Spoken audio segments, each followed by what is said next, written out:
Comment vous vous appelez? Alors, je m'appelle Marilou. Ok. C'est qui le roi de l'oiseau? Alors, cette année, c'est Gérard Pabiou, il s'appelle. Ok. Il a gagné le concours de tir à l'arc l'année dernière. Il sera roi jusqu'à ce que soit couronné le nouveau roi dimanche. Ok.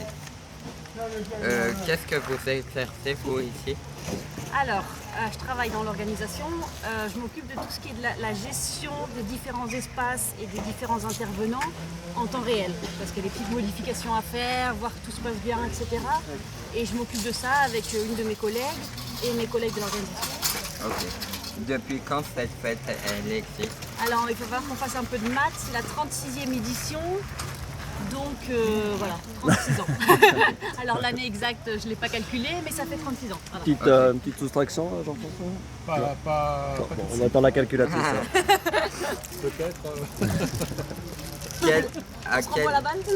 Pardon. à quelle époque cette fête est-elle concernée? Alors c'est le 16e siècle. Ok. On va le calculer Combien après. de comédiens participent? Alors là c'est difficile à dire parce qu'entre professionnels et amateurs et les gens, les intervenants de la ville, on va dire, on calcule qu'à peu près 3000 personnes. Comment ça se passe avec le Covid?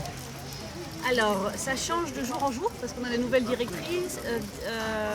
Alors là, on va contrôler les passes sanitaires, etc., une fois à chaque entrée de spectacle.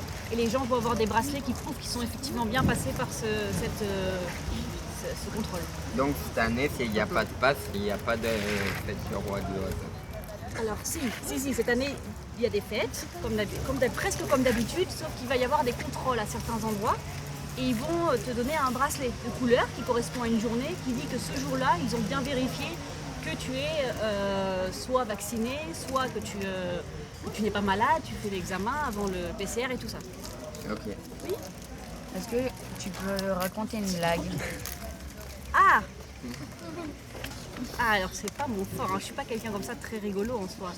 Un souvenir marrant, une anecdote. Alors attendez. Ah oui, je peux vous raconter une anecdote. Alors ça c'est rigolo. Dans le cadre de mon travail, j'étais à une billetterie une fois. Et cette année-là, les affiches étaient en noir et blanc, pour des raisons esthétiques. Et une dame vient me voir et elle me dit je voudrais acheter des billets pour ce spectacle. Alors je dis oui, très bien, c'est pour combien de personnes? Elle me dit alors on sera 4. Alors je dis très bien, je commence à préparer les billets. Elle me dit par contre moi je voudrais le voir en couleur. Ah ouais. Et du coup je lui dis alors là c'était un peu préoccupant, c'est un petit peu embêtant parce que je voulais pas qu'elle se sente bête parce que parfois on a des réflexions pas très intelligentes, ça arrive. Mais il a bien fallu quand même que je lui dise que du coup c'était en direct avec des vraies personnes et que du coup elle serait en couleur. Voilà. Ça c'est une anecdote assez rigolote de mon travail et que parfois ça nous arrive d'avoir un peu des réflexions comme ça. Ouais, super. Voilà. Bah, merci Merci. Marilou, Merci merci. à vous. On peut l'applaudir. Hein. Bravo. Voilà. C'est bon? Si tu veux, on t'enverra le lien.